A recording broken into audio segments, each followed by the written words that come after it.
Hello everyone, আসসালামু আলাইকুম। আজকে আমি আপনাদের সাথে শেয়ার করব আমার কিচেন গার্ডেনের এই কিউট কিউট গাজর রেসিপিগুলো। এই শীতে এই রেসিপিটা অবশ্যই একবার ট্রাই করতে পারেন এবং আমার ভিডিওগুলো যদি আপনাদের ভালো লাগে তাহলে অবশ্যই ফলো দিয়ে আমার পাশে থাকবেন।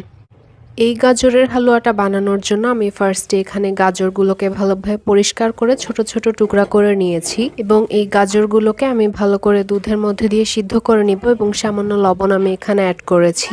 যখন গাজরগুলো পারফেক্টভাবে সিদ্ধ হয়ে গিয়েছে তখন আমি এগুলোকে ব্লেন্ড করে নিয়েছি। এরপর একটি প্যানে ফার্স্টে আমি কিছু তেল আর ঘি দিয়ে নিয়েছি। এরপর এখানে আমি অ্যাড করেছি 2 থেকে 3টা এলাচ এবং এরপরে দিয়ে দিয়েছি সেই পেস্টটা যেটা আমি দুধের সাথে গাজরকে ব্লেন্ড করে করেছিলাম।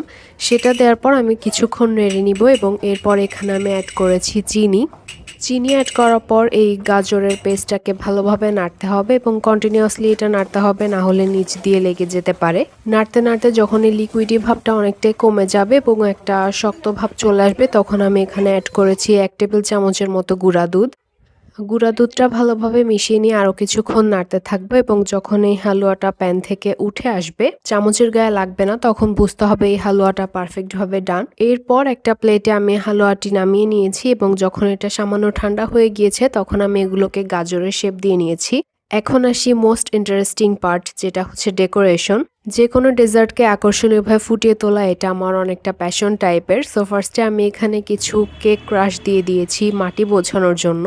এরপর আমি গাজরের হালুয়াগুলো দিয়ে দিয়েছি এবং এরপর আমি সামান্য ধনেপাতা দিয়ে দিচ্ছিলাম গাজরের পাতা বোঝানোর জন্য। এগুলো টোটালি অপশনাল, এগুলোর জন্য টেস্টের কোনো হেরফের হবে না, বাট জাস্ট দেখতে সুন্দর লাগে এটাই।